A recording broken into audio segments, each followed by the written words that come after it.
আসসালামু আলাইকুম, সবাই কেমন আছেন? আশা রাখি সবাই আলহামদুলিল্লাহ ভালো আছেন। আমি আলহামদুলিল্লাহ ভালো আছি। সাবির ফ্যামিলি ব্লগ থেকে আমি শুনি।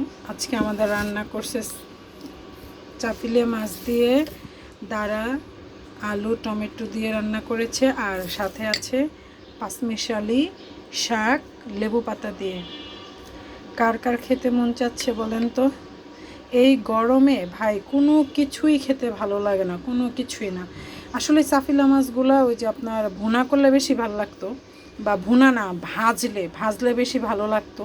কিন্তু আম্মু কোনটা থেকে কোনটা করছে জানি না, খাইতে কেমন হবে বা খেতে কেমন টেস্ট হবে সেটাও জানি না। আর সাথে আছে আমাদের পটল ভাজা আর লেবু, বোম্বাই মরিচ। কার কার খেতে ভালো লাগবে বলেন তো? আর লেবুটা তো এই গরমের মধ্যে মাস্ট বি, সবাই খাবেন, একদম সবাই। লেবু না খেলে কিন্তু একদম মানে গরমের অবস্থা খুব খারাপ হয়ে যাবে। লেবুর শরবত সবাই খাবেন।